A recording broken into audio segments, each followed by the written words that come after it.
નમસ્કાર દર્શક મિત્રો, આપણી સંસ્કૃતિ આપણી ઓળખ ડીડી ગિરનારના હરતા ફરતા કાર્યક્રમમાં આપ સૌનું હાર્દિક સ્વાગત છે।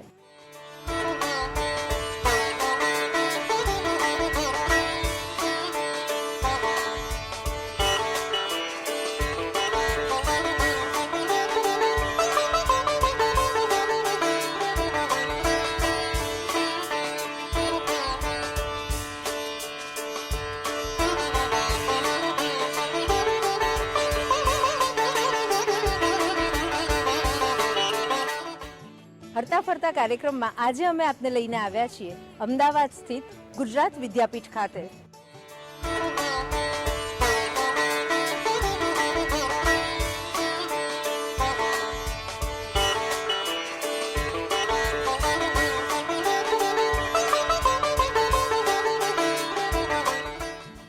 શિક્ષણ, કેળવણી અને ક્રાંતિકારી વિચારધારા એ વિષયને જ નહીં, જીવન જીવવાના અભિગમને બદલે છે। ગુજરાત વિદ્યાપીઠ જીવન જીવવાના અભિગમને વધુ પોઝિટિવ, કન્સ્ટ્રક્ટિવ અને મિનિંગફુલ બનાવે છે।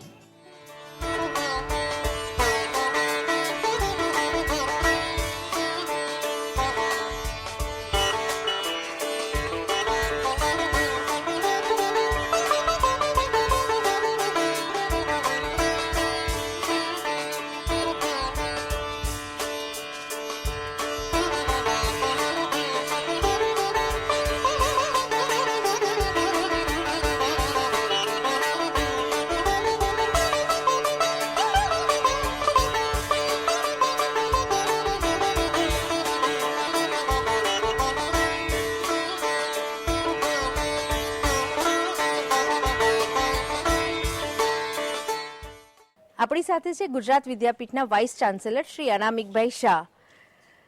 સાહેબ, તમે કહેશો કે ગાંધીજીએ ગુજરાત વિદ્યાપીઠની સ્થાપના કયા હેતુસર કરેલી? ગાંધીજી જો ઐતિહાસિક રીતે જોઈએ તો 1915માં સૌપ્રથમ ભારતમાં આવ્યા અને ભારતમાં આવ્યા પછી જે પહેલો આશ્રમ સ્થાપ્યો તે કોચરબ આશ્રમ।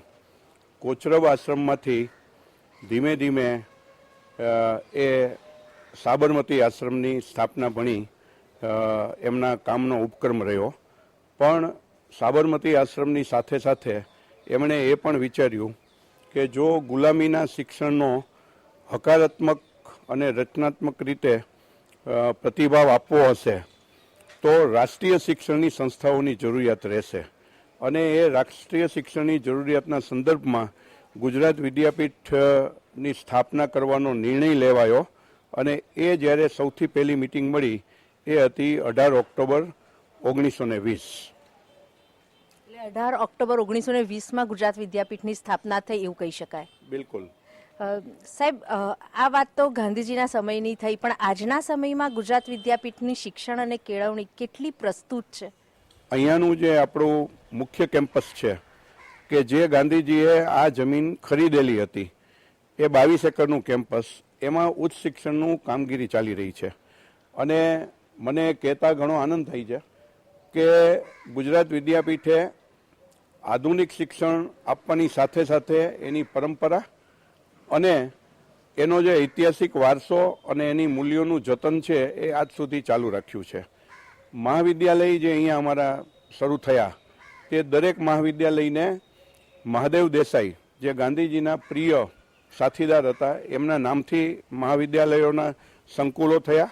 તાજેતરમાં જ જે ઉચ્ચ શિક્ષણની સંસ્થાઓ માટેની જે એકમાત્ર માપદંડ અત્યારે ભારત સરકાર અને યુજીસીએ માન્ય રાખેલો છે તે નેક એક્રિડિટેશનમાં પણ વિદ્યાપીઠે હજુ હમણાં જ એ ગ્રેડ મેળવ્યો છે।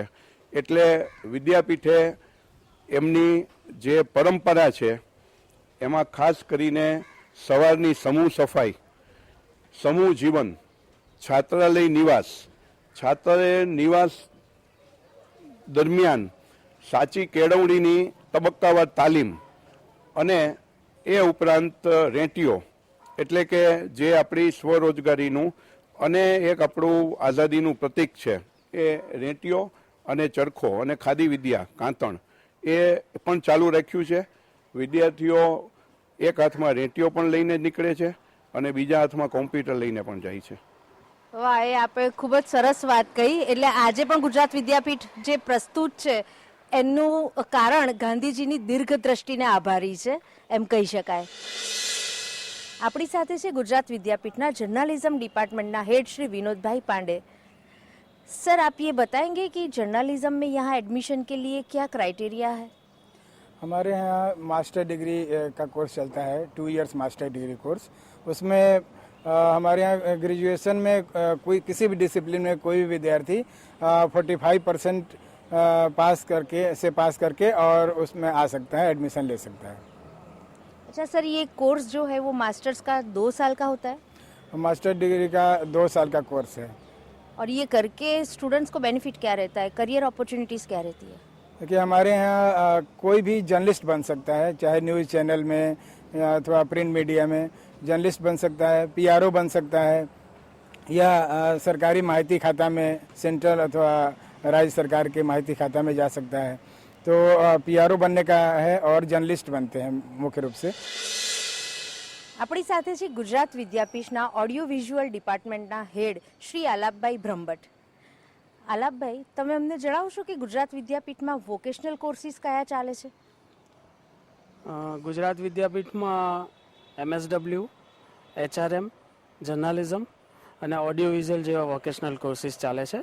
ઓડિયો વિઝ્યુઅલની વાત કરીએ તો ઓડિયો વિઝ્યુઅલનો 1 વર્ષનો પોસ્ટ ગ્રેજ્યુએશન ડિપ્લોમા અને ફોટોગ્રાફીનો 3 મહિનાનો અભ્યાસક્રમ અહીંયા અમે ચલાવીએ છીએ. આ રીતે ગુજરાત વિદ્યાપીઠ છે એ સમયની સાથે તાલ મિલાવીને ચાલે છે.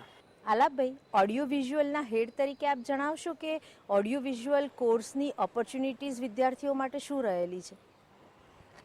ઓડિયો વિઝ્યુઅલનો પોસ્ટ ગ્રેજ્યુએશન ડિપ્લોમા વિદ્યાર્થીઓ અહીંયા ગુજરાત વિદ્યાપીઠમાં કરે પછી અહીંના છોકરાઓ જુદી જુદી ચેનલોમાં ટેકનિકલ પોસ્ટ ઉપર કામ કરે છે, ગવર્મેન્ટ સંસ્થાઓમાં કામ કરે છે, જુદી જુદી NGOમાં પણ ઓડિયો વિઝ્યુઅલનું કામ કરે છે અને ઘણા બધા એવા વિદ્યાર્થીઓ છે જે સ્વતંત્ર રીતે પોતાનું પ્રોડક્શન હાઉસ ચાલુ કરીને કામ કરી રહ્યા છે.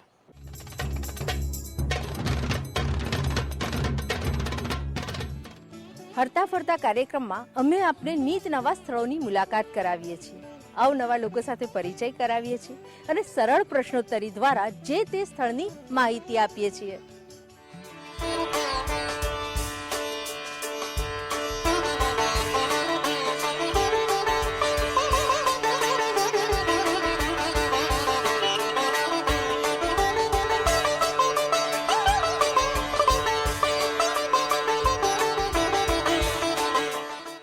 આપણી સાથે છે ગુજરાત વિદ્યાપીઠના મહાદેવભાઈ દેસાઈ સમાજ સેવા મહાવિદ્યાલય સંકુલના કોઓર્ડિનેટર શ્રી કમલેશભાઈ પટેલ.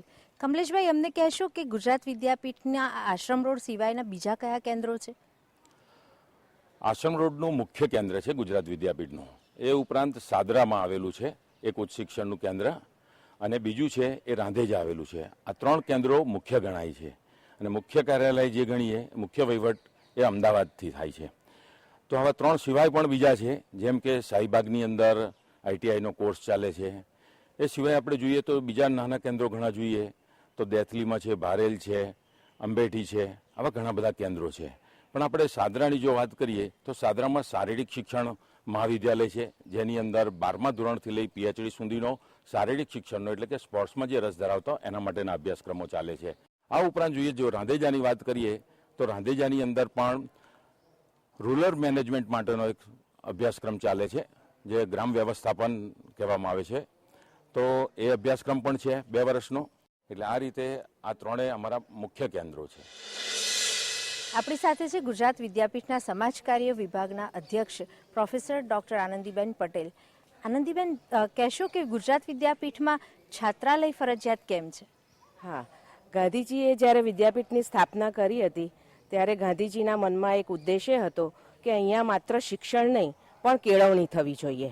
હવે આ કેળવણી એ વર્ગ શિક્ષણમાં થતી નથી એવું લાગ્યા કરે છે અને એટલા માટે છાત્રાલય જીવનમાં જ્યારે આટલા મોટા સમૂહમાં બહેનો અથવા ભાઈઓ જ્યારે સાથે રહે છે ત્યારે એમને જીવનમાં કયા કયા મૂલ્યો એમણે શીખવાના છે. એક સાથે જ્યારે જીવીએ છીએ ત્યારે એકબીજા માટે શું જતું કરવું જોઈએ, એકબીજા માટેની સહનશક્તિ શું હોવી જોઈએ, આ જે ગુણ કેળવણી છે એ છાત્રાલય જીવનમાં થાય છે. છાત્રાલયમાં અહીંયા બહેનો માત્ર રહેતી નથી પણ એ લોકો બધા જ કામ કરે છે. એટલે સવારથી ઉઠીને એમણે છાત્રાલય તો સાફ કરવાનું જ, પણ એની સાથે સાથે આખા વિદ્યાપીઠની સ્વચ્છતા તમે જે જોવો છો તે અમારા વિદ્યાર્થીઓને આભારી છે. એટલે હેતુ એ છે કે અહીંયાથી વિદ્યાર્થી માત્ર ભણીને જ્યારે જાય ત્યારે એ ઉત્તમ મનુષ્ય બને, એવો અમારો અહીંયા હેતુ છે. જે સર્વાંગી વિકાસની વાતો આજે આપણે કરી રહ્યા છીએ, તે સર્વાંગી વિકાસની વાતો તે સમયમાં ગાંધીજીએ માત્ર વાતો જ નહીં, વિચારસરણી જ નહીં, બલકે નક્કર અમલીકરણ ઉપર ભાર મૂક્યો હતો. પ્રાણજીવન છાત્રાલય ભવન એ ગુજરાત વિદ્યાપીઠનું સૌથી જૂનું ભવન છે. આપ કહેશો કે એનું ઉદ્ઘાટન કોણે કર્યું? એનું ઉદ્ઘાટન વૈજ્ઞાનિક શ્રી ડૉક્ટર પ્રફુલ્લચંદ્ર રોયે કરેલું. અર્પિતા, તમે અહીંયા શું કરો છો? હું એ જર્નાલિઝમમાં માસ્ટર કરું છું. તો અર્પિતા, તમે કહેશો કે ગુજરાત વિદ્યાપીઠને ડીમ યુનિવર્સિટી ક્યારે ડિક્લેર કરી? હા, 1963માં એને ડિક્લેર કરવામાં આવી હતી. અને ગુજરાત વિદ્યાપીઠનું જે મુખ્ય પરિસર છે એને શું કહેવામાં આવે છે? એના મુખ્ય પરિસરને મહાત્મા ગાંધી પરિસર તરીકે ઓળખવામાં આવે છે. રિંકલ, તમે કહેશો કે ગુજરાત વિદ્યાપીઠની સ્થાપના મુખ્યત્વે કયા સિદ્ધાંતો આધારિત થયેલી? ગુજરાત વિદ્યાપીઠની સ્થાપના મુખ્યત્વે શ્રમ ઉદ્યોગ, કાંતણ, પછી અહીંયા રેંટિયાને વધારે મહત્ત્વ આપવામાં આવે છે. પછી ઉદ્યોગ, વિદ્યાપીઠમાં ઉદ્યોગને વધારે મહત્ત્વ આપવામાં આવે છે, કારણ કે ઉદ્યોગ એક એવી વસ્તુ છે કે જેથી અહીંયા કારકિર્દી ઘડવામાં તો વિદ્યાપીઠ મદદ કરે જ છે, પણ કારકિર્દી ઉપરાંત પણ અગર વિદ્યાર્થી અહીંથી બહાર નીકળે છે તો ઉદ્યોગ પણ એને વધારે હેલ્પ કરે છે. તો જેના કારણે કોઈ પણ કારકિર્દીમાં એ પાછળ ન પડી શકે. એટલે બધું જ જ્ઞાન અહીંયા વિદ્યાપીઠમાં આપવામાં આવે છે. દિવ્યા, તમારો આ ગણવેશ કંઈક જુદા પ્રકારનો છે, એના વિશે કંઈ વાત કરશો? કારણ કે ગાંધીની વિદ્યાપીઠમાં ગામડા કે શહેરમાં અનેક જગ્યાએથી વિદ્યાર્થીઓ અહીં અભ્યાસ કરવા માટે આવે છે અને તેમને કોઈ ભેદભાવનો અનુભવ ન થાય એ માટે આ ગણવેશ રાખવામાં આવે છે. અવિનાશભાઈ, તમે વિદ્યાપીઠમાં શું કરો છો? હું વિદ્યાપીઠમાં જર્નાલિઝમમાં પીએચડી કરું છું. જર્નાલિઝમમાં પીએચડી કરો છો, તો વિદ્યાપીઠમાં પીએચડી કયા કયા વિષયોમાં થાય છે? લગભગ તમામ પ્રકારના જે કોર્સિસ ચાલે છે એમાં બધામાં જ પીએચડી થાય છે. પીએચડી ને વિદ્યાપીઠમાં શું કહેવામાં આવે છે? એના માટે ખાસ વર્ડ છે વિદ્યા વાચસ્પતિ. અચ્છા, એટલે તમે જર્નાલિઝમમાં વિદ્યા વાચસ્પતિ કરવા જઈ રહ્યા છો. All the very best. Thank you. અજયભાઈ, ગુજરાત વિદ્યાપીઠની લાઇબ્રેરી ખૂબ પ્રખ્યાત છે, તમે કહેશો કે એની વિશેષતા શું છે? અહીંયા જે લાઇબ્રેરી છે તે ખૂબ જ વિશાળ લાઇબ્રેરી છે, જેમાં આશરે 6 લાખથી વધુ પુસ્તકો આવેલા છે અને 220 જેટલા જર્નલ્સ છે અને આશરે 39 જેટલા ન્યૂઝપેપર આવે છે અને 691 જેટલી મેન્યુસ્ક્રિપ્ટ અહીંયા લાઇબ્રેરીમાં ઉપલબ્ધ છે. મોટાભાગે સંદર્ભ વિભાગનો વધુ ઉપયોગ લાઇબ્રેરીમાં કરવામાં આવે છે. આપની આસપાસ કોઈ મુલાકાત યોગ્ય સ્થળ હોય તો અમને તેની માહિતી અને આમંત્રણ જરૂરથી લખી મોકલશો. અમારું સરનામું નોંધી લેશો. નિયામક શ્રી હરતા ફરતા કાર્યક્રમ, દૂરદર્શન કેન્દ્ર, થલતેજ ટેકરા, અમદાવાદ 380054. યુટ્યુબ ઉપર હરતા ફરતા કાર્યક્રમ નિહાળવા લોગિન કરો www.ddgirnar.com પર. ફરી મળીશું નવા સ્થળે નવા લોકો સાથે. ભારત એક ગામડાઓનો બનેલો દેશ છે. શહેરનો વિકાસ કરવો હોય તો ગામડાઓનો ઉદ્ધાર, ગામડાઓની કાયાપલટ કરવી ખૂબ અનિવાર્ય છે અને આ સમજ ભારતીય શિક્ષણ અને કેળવણીમાં વિદ્યાર્થીને આપવી ખૂબ આવશ્યક છે.